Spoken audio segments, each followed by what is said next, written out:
उपयोगांबद्दल पण बोलतो आहे आणि मानसिकतेवर पण बोलतो आहे। आजच्या व्हिडिओमध्ये आपण बघणार आहोत एक छोटासा उद्योग जो कुणीही करू शकतं, अपंग व्यक्ती सुद्धा करू शकतात घरी बसल्या बसल्या। त्याचं नाव आहे धूप बनवणं। अगरबत्ती आणि धूप आपल्याला सगळ्यांना परिचित आहेत, तर हा व्यवसाय आपण खूप कमी भांडवलामध्ये सुरू करू शकतो आणि घरी बसल्या बसल्या सुद्धा आपण हा व्यवसाय खूप चांगल्या रीतीने करू शकतो। आपल्या भारतामध्ये परंपरागत धूपाचं महत्व आहेच, तसंच हल्ली परदेशामध्ये सुद्धा याची मागणी वाढते आहे असं दिसतंय। धूप हा वेगवेगळ्या रीतीने बनवला जातो, त्याच्या पद्धती खूप वेगवेगळ्या आहेत, ते मात्र तुम्हाला शिकून घ्यावं लागेल। कारण काय की याच्यामध्ये काही घरगुती स्वरूपाच्या वस्तू सुद्धा वापरल्या जातात। म्हणजे उदाहरणार्थ गाईच्या शेणापासून धूप बनवला जातो। गाईचं शेण वाळवून गोवऱ्या म्हणतो आपण त्याला, किंवा काही ठिकाणी शेण्या म्हणतात त्याला, तर त्या करून त्याची पावडर तयार करून त्यामध्ये वेगवेगळ्या प्रकारचे सुवासिक गोष्टी मिळवून आणि मग तो धूप तयार केला जातो आणि त्याच्यामध्ये भीमसेनी कापूर वगैरे टाकला जातो, बाइंडिंग एजंट टाकलं जातं, कारण ते असं मिळून राहायला पाहिजे ना म्हणून। तर आपल्या महिलांसाठी हा एक उद्योग खूप छान आहे, कारण आपल्याला कणिक भिजवायची खूप सवय असते। म्हणजे वर्षानुवर्ष आपण ती कृती करत असतो की कणिक भिजवणं रोजचं काम असतं आपलं। तशाच प्रकारे हे धूपचं जे मटेरियल आहे ते मळावं लागतं, त्याच्यामुळे महिलांना खूप जवळचा तो विषय वाटतो आणि म्हणून उन्हाळ्याच्या दिवसामध्ये ऊन असतं आणि त्या उन्हामध्ये हे धूप जे आहे ते चांगले सुकतात, म्हणून धूप बनवण्याचा जो व्यवसाय आहे तो आता सुरू केला तर खूप चांगला व्यवसाय तुम्ही पुढे नेऊ शकता। तर ह्याच्यामध्ये वेगवेगळे पदार्थ आहेत, घरगुती काही पदार्थ सुद्धा वापरता येतात, काही जण तांदळाचं पीठ सुद्धा वापरतात त्याच्यामध्ये, किंवा बऱ्याचशा पावडर हल्ली बाहेर मिळतात तर त्या सुद्धा वापरता येतात। फक्त एकदा शिकून घेतलं पाहिजे त्याचं टेक्निक जे म्हणतो आपण। तर आमची संस्था सुद्धा ऑनलाईन ट्रेनिंग घेत असते आणि अगदी नॉमिनल म्हणजे 100 रुपये फी घेऊन सुद्धा आम्ही हे ट्रेनिंग करत असतो। ते सुद्धा प्रोफेशनल लोक ज्यांना सामाजिक जाणीव आहे ते लोक आपल्याशी जोडलेले आहेत, म्हणून ते अगदी 100 रुपयात सुद्धा महिलांना शिकवत असतात। तर ज्याला इंटरेस्ट असेल त्याने कॉमेंटमध्ये लिहावं, तेव्हा मी तुम्हाला लिंक पाठवून देईन। तर अशा प्रकारे घरी आपल्याला धूप बनवता येतो। पीठ मळतो त्याप्रमाणे हे धुपाचं मटेरियल मळायचं असतं आणि त्याचा एक लगदा तयार करायचा असतो, गोळा तयार करायचा असतो आणि मग नंतर त्याच्यामध्ये वेगवेगळे शेप आपल्याला एकतर हाताने तयार करता येतात किंवा मोल्ड मध्ये टाकून सुद्धा तो धूप तयार करता येतो।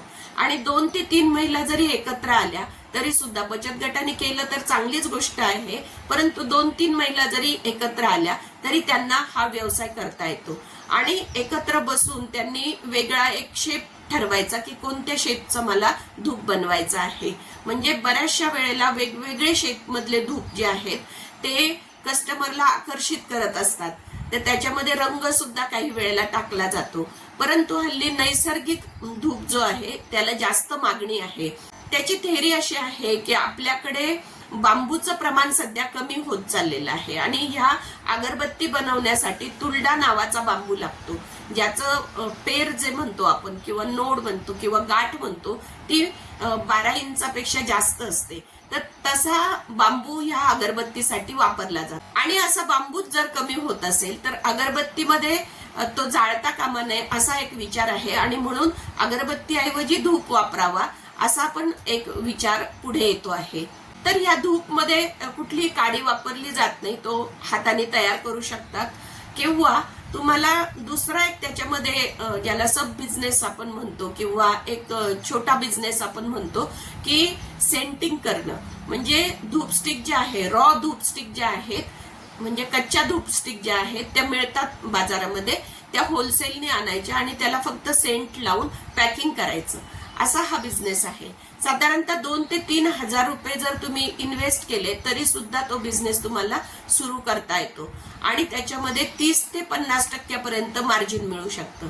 मग त्याचं मार्केटिंग जे आहे ते वेगवेगळ्या प्रकारे करावं लागतं आणि काही वेळेला म्हणजे सीझनल मार्केटिंग जे आहे ते खूप जास्त प्रमाणात आहे।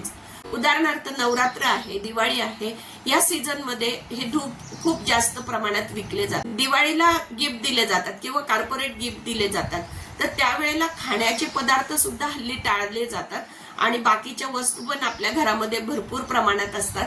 त्याच्यामुळे अशा वस्तू की ज्या लवकर संपतील आपल्याला आणि आपल्यालाही फायदा होईल अशा प्रकारच्या वस्तू देण्याचं प्रमाण वाढलेलं आहे. तर अशा वेगवेगळ्या प्रकारचे धूप बनवून वेगवेगळे सेंट त्याला लावून आणि त्याचे पॅकिंग करून सुद्धा तुम्ही धूप बनवू शकता. आणि विशेष म्हणजे याला शिक्षणाची काही अट नाहीये. म्हणजे आम्ही तर पाहिलेलं आहे की जितका कमी शिकलेला तितका जास्त चांगला धूप बनवू शकतो. हे सुद्धा आम्ही पाहिलेलं आहे फील्डवर. त्याच्यामुळे कुणीही आदिवासी वाडीवर म्हणा किंवा छोट्या छोट्या गावांमध्ये सुद्धा हा व्यवसाय तुम्ही करू शकतात. थोडंसं मटेरियल लागतं, तर ते मटेरियल काय काय लागतं त्याची माहिती आणि ते कसं बनवलं जातं तर त्याची माहिती जर तुम्ही घेतली तर तुम्हाला धूप बनवायला अडचण येत नाही. कारण कसं आहे की याच्यामध्ये धूप पूर्णपणे जळला पाहिजे. घरामध्ये सुद्धा खूप जास्त धूर होता कामा नये किंवा तो धूर जर झाला तर तो आपल्या शरीराला अपायकारक नसावा असा थॉट आहे. आणि त्याच्यामुळे धूपचं प्रमाण जे आहे वापरण्याचं प्रमाण वाढत आहे. आणि ते मटेरियल खराब न होणार असल्यामुळे तुम्हाला जेवढा वेळ मिळेल तेवढ्या वेळामध्ये सुद्धा तुम्ही हे धूप बनवू शकता. फक्त ऊन पाहिजे. उन्हामध्ये हे धूप वाळवले जातात कारण पावसाळ्यामध्ये शक्यतो हा बिझनेस आपण करत नाही. त्याचं कारण असं आहे की आधीच हवेमध्ये मॉइश्चर असतो आणि त्याच्यामुळे हाताने जर बनवत असाल तुम्ही तर जर ओलसर धूप राहिला तर त्याला मात्र बुरशी लागू शकते आणि तो अपायकारक ठरू शकतो. म्हणून साठी आपल्याला धूप बनवताना काळजी घ्यायची आहे की जेव्हा ऊन असेल त्यावेळेला आपल्याला तो बिझनेस सुरू करता येतो. म्हणजे हे हाताने बनवण्याचं सांगते. मशीन असेल तर आपल्याला कोणत्याही सीझन मध्ये ते धूप बनवता येतात. तर धूप बनवण्याला महत्व आहे तितकं पॅकिंगलाही महत्व आहे. आणि तुम्ही ऍडव्हर्टाईज त्याची कशी करताय, तुम्ही टाकलेलं मटेरियल त्याच्यावर लिहिता आहेत का, त्याच्यावर लेबलिंग करता आहेत का, ते अफोर्डेबल आहे का, म्हणजे किंमत त्याची कमी आहे का की खूप जास्त किंमत ठेवलेली आहे की जी लोकांना परवडणारच नाहीये.